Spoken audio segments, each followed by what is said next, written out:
അപ്പോൾ ഇനി ഈ സീസൺ അവസാനിക്കുന്നത് വരെ അക്ബർ ഈ വീടിന്റെ ക്യാപ്റ്റൻ ആകില്ല. നല്ലൊരു 8ന്റെ പണി ബിഗ് ബോസ് കൊടുത്തിരിക്കുകയാണ്. വന്നിരിക്കുന്ന 5 വൈൽഡ് കാർഡ് കൂടി ചേർന്ന് ചർച്ച ചെയ്ത് തീരുമാനിച്ച് ഈ വന്ന പ്രീവിയസ് ആയിട്ടുള്ള ആൾക്കാരിൽ, അതായത് നമ്മുടെ ഇപ്പൊ ബിഗ് ബോസ് ഹൗസിലുള്ളവരിൽ ഒരാളെ ഇനി അങ്ങോട്ട് ഈ സീസൺ തീരുന്നത് വരെ ക്യാപ്റ്റൻ ആക്കാൻ പറ്റത്തില്ല. ആ ഒരു ലെവലിലേക്ക് ഒരാളെ തീരുമാനിക്കാൻ. അപ്പം ഇവർ 5 പേരും കൂടെ മാറി നിന്ന് നന്നായിട്ട് ചർച്ച ചെയ്യുന്നുണ്ട്. ആ ചർച്ചയിൽ വന്നിട്ടുള്ള ഒരു പ്രധാന കാര്യം, പുറത്ത് ഏറ്റവും കൂടുതൽ PR ഉള്ളത് ഇപ്പൊ സപ്പോർട്ട് എന്ന് പറയാൻ പറ്റത്തില്ല. അപ്പൊ അനുമോളിന്റെ കാര്യത്തിൽ ഇന്ന് എനിക്കൊരു കാര്യം മനസ്സിലായി. ഇവരെല്ലാവരും എന്തുകൊണ്ടാണ് അനുമോളടുത്ത് ചക്കരയും ഈച്ചയും പോലെ നിൽക്കുന്നതെന്ന് വെച്ചാൽ അനുമോൾക്ക് പുറത്ത് നല്ല PR സപ്പോർട്ട് ഉണ്ട് എന്നുള്ളൊരു അറിവാണ്.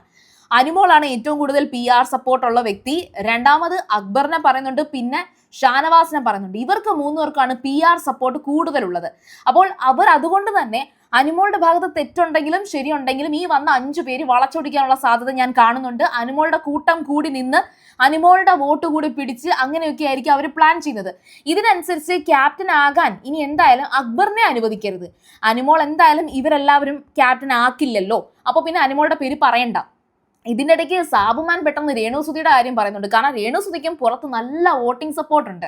പുറത്ത് PR എന്ന് പറയാൻ പറ്റത്തില്ല, രേണുസുതി ഉണ്ടാക്കി വെച്ച കുറച്ചധികം നല്ല പ്രേക്ഷകരുണ്ട്. അവരെന്തായാലും രേണുസുതിയെ അവിടെ എന്തായാലും അടക്കി ഒതുക്കി ഇരുത്തും.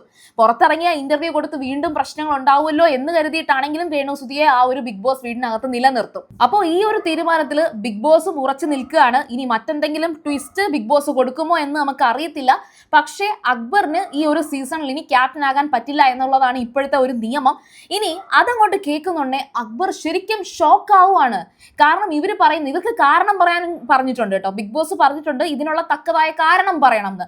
അതിന് കാരണം ജെനുവിൻ ആയിട്ട് പറയാൻ പറ്റില്ല. കാരണം PR-ന്റെ കാര്യം പുറത്തറിയും. രണ്ടാമത്തെ കാര്യം, ഇനി അക്ബർ നല്ല ഗെയിമർ ആണെന്നുള്ളതും പുറത്തറിയും. അതുകൊണ്ട് അതും പറയാൻ പറ്റത്തില്ല. പകരം ഇവര് പറയുന്നത്, ഈ അക്ബർ നല്ല ഗെയിമർ ആണോ എന്ന് ചോദിച്ചാൽ അക്ബറിന് ശരിക്കും നന്നായിട്ട് ഗെയിം കളിക്കാൻ പറ്റും. കാരണം നന്നായിട്ട് സംസാരിക്കാനും മിതമായിട്ട് പാട്ടൊക്കെ പാടി എല്ലാവരെയും ട്രിഗർ ചെയ്യാനും സാധിക്കും. ചീത്ത വിളിച്ച് ട്രിഗർ ചെയ്യണ്ട, പാട്ട് പാടി ട്രിഗർ ചെയ്യാൻ അക്ബറിന് സാധിക്കും.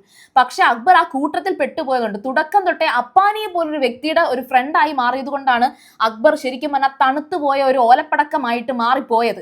അപ്പൊ ഇനി നമുക്ക് കാര്യത്തിലേക്ക് വരികയാണെങ്കിൽ അക്ബർ ശരിക്കും ഷോക്കായി. പക്ഷെ അക്ബറിന് ഇൻഡയറക്ട്ലി ഒരു കാര്യം കത്തിയിട്ടുണ്ട്. താനാണ് ഇപ്പൊ ഇവിടുത്തെ ഏറ്റവും നല്ല മത്സരാർത്ഥി എന്ന് പുറത്ത് പറയുന്നത്. അതുകൊണ്ടായിരിക്കുമല്ലോ ഇവർ 5 പേരും ഒന്നിച്ച് അറ്റാക്ക് ചെയ്യുന്നത്. അക്ബറിനെയും അപ്പാനെയുമാണ് പുറത്ത് എല്ലാവരും ടാർഗറ്റ് ചെയ്യാൻ, അല്ലെങ്കിൽ പുറത്തുനിന്ന് വന്നിട്ട് ഇവർ ടാർഗറ്റ് ചെയ്യുന്നതെന്നുള്ളത് ഇപ്പൊ അവിടെ എല്ലാവർക്കും മനസ്സിലായിട്ടുണ്ട്. ഗ്രൂപ്പിസത്തിന്റെ പേരിലാണെങ്കിൽ കൂടിയും അത് പോസിറ്റീവാണോ നെഗറ്റീവാണോ എന്ന് മനസ്സിലാക്കാൻ ഇവർക്ക് 2 പേർക്കും സാധിച്ചിട്ടില്ല. ഇനി അടുത്തൊരു കാര്യം ഈ മസ്താനിയുടെ കാര്യമാണ്. മസ്താനി ശരിക്കും ലാലേട്ടന്റെ കയ്യിൽ നിന്ന് കൊട്ട് കിട്ടി പോകാനുള്ള സാധ്യതയുണ്ട്. ഇപ്പൊ കഴിഞ്ഞ സീസണിൽ സായി ഇതേണക്ക് വന്നിട്ട് എല്ലാ കാര്യങ്ങളും പുറത്തെ കാര്യങ്ങൾ പറഞ്ഞു എന്നൊക്കെ പറയുന്നുണ്ട്. പക്ഷെ പുറത്താക്കിയില്ലല്ലോ എന്ന് പറയുന്ന കണക്ക് ഈ സീസണിൽ ആ ഒരു ആനുകൂല്യം പ്രതീക്ഷിക്കുകയൊന്നും വേണ്ട. ഇനി ഈ ഒരു അക്ബറിന് ഇങ്ങനൊരു ചാൻസ് ഇനി ഇല്ല, ക്യാപ്റ്റൻ ആകാൻ കഴിയില്ല എന്ന് പറഞ്ഞപ്പോഴത്തേക്കും അക്ബർ ഒരു ഫണ്ണായിട്ട്, അക്ബറിന്റെ കോമഡിയും കൗണ്ടറും ഒക്കെ അടിപൊളിയാണ് കേട്ടോ. അപ്പൊ ബിഗ് ബോസിനോട് ചോദിക്കുന്നുണ്ട് എനിക്ക് ടൈറ്റിൽ വിന്നർ ആകാൻ കഴിയുമോ എന്ന്. അപ്പൊ മസ്താനി ഡയറക്റ്റ് ആയിട്ട് പറയുന്നുണ്ട് PR വർക്ക് ഉണ്ടെങ്കിൽ എന്തായാലും പറ്റുമെന്ന്. സോ ഇതൊക്കെ സത്യം പറഞ്ഞാൽ മസ്താനിക്ക് നെഗറ്റീവാണ്. മസ്താനിയെ ഒന്ന് കൊടഞ്ഞാൽ, മസ്താനി അനുമോളടുത്തൊക്കെ പോയിട്ട് പുറത്തെ കാര്യങ്ങളൊക്കെ ഡിസ്കസ് ചെയ്യുന്നുണ്ട്. ഒന്ന് കൊടഞ്ഞാൽ മസ്താനിയിൽ നിന്ന് എല്ലാവർക്കും എല്ലാ കാര്യങ്ങളും കിട്ടും. ഒരു ഓപ്പൺ പുസ്തകമാണ് ശരിക്കും മസ്താനി. ഇനി ഇങ്ങനെയാണെന്നുണ്ടെങ്കിൽ ലാലേട്ടൻ ചിലപ്പോൾ മസ്താനെ ഔട്ടാക്കോ ഇല്ലയോ എന്നുള്ളത് അറിയില്ല. പക്ഷേ ഇതിനകത്ത് ഇതുവരെ നമ്മൾ കണ്ട നെഗറ്റീവ് ഫേസസ് ആയിട്ടുള്ള എസ്പെഷ്യലി റെന ഫാത്തിമ, അവർക്കും പിന്നെ അതുപോലെ ഒരു സ്പേസും കിട്ടാതിരുന്ന രേണുസുതിക്കും ഒക്കെ ഇത് പോസിറ്റീവായിട്ട് മാറും. അപ്പം മത്സരം കടുക്കും എന്നുള്ളൊരു കാര്യം ഉറപ്പാണ്. പക്ഷെ ഔട്ടാകുന്നത് ആരെന്ന് പറയാൻ കഴിയില്ല. മസ്താനി കാരണമാണ് ഇപ്പം ഈ ആര്യനും അനുമോളും തമ്മിലൊരു പ്രശ്നം ഉണ്ടാകാൻ പോകുന്നത്. അത് ലൈവിൽ ഇതുവരെ സംഭവിച്ചിട്ടില്ല. അത് വേഗം തന്നെ അതിന്റെ അപ്ഡേറ്റുമായിട്ട് ഉടനെ വരാം. അപ്പോൾ നിങ്ങൾ ആദ്യമായിട്ടാണ് സീരിയൽ ഗ്രാൻഡ്മ കാണുന്നെങ്കിൽ ഉറപ്പായിട്ടും ചാനൽ സബ്സ്ക്രൈബ് ചെയ്യുക. വീഡിയോ ഇഷ്ടപ്പെട്ടാൽ ലൈക്ക് ചെയ്യാം, കമന്റ് ചെയ്യാം, ഷെയർ ചെയ്യാം. അപ്പോൾ ഞാൻ പോയി വരാം. ബൈ.